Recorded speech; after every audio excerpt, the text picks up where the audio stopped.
ብርቅዬ ውሸት መጋዘን ላሳያችሁ ዛሬም ግብዳ ማለት ነው። ቤቱን ዘግቶ ተደብቆ ከውሸት ውጪ ፌስ ቱ ፌስ ዲቤት ማድረግ ማይችለውን እንዴት እንደሚዋሽ በአረብኛ ተደብቆ ላሳያችሁ። ነይ ነይ እምዬ ማርያም ነይ ነይ ቤዛዊት ዓለም የዓለም ቤዛ ነች እሷ ራይ ተብሎ ነይ ነይ ነይ ነይ ሲሉሽ ማርያም ነይ ነይ ሲሉሽ ፈጥነሽ ድረሺ ከነልጅሽ ነይ ነይ ሲሉሽ ማርያም አለ። ጻድቃን ይደነቃሉ።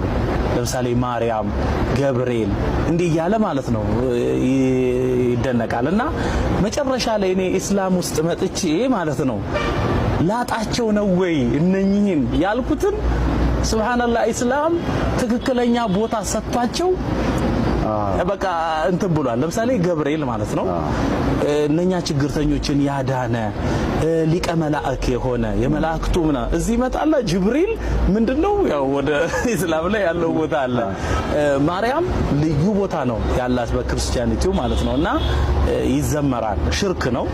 አሁን እንደዚህ ባል ማርያም ነይ ነይ ሲሉሽ ከነ ልጅሽ ከኢየሱስ ክርስቶስ ጋር ፈጥነሽ ድረሽና አድኝን ይሄ እንትን ነው ኢስላም ያው ይሄንን አሁን በኢስላም ሚዛን የፈጣሪን ባህሪ ነው መቼም ኢስላም በኢስላም ሚዛን ስታስቀምጥ ዒሳ ኢብኑ መርየም መክሉቅ ነው ፍጡር ነው ለዚህ ፍጡር ነው ማርያም ፍጡር ነች ለዚህ ነይ ነይ ሲሉሽ ማለት ኢስቲጋሳ የምንለው ነገር ነው አላህ ኢዝ ተስተጊሱነ ረበኩም ፈስተጃበ ለኩም ጌታችሁን እናንተ ድረስልኝ ባላችሁት ጊዜ ደረሰላችሁ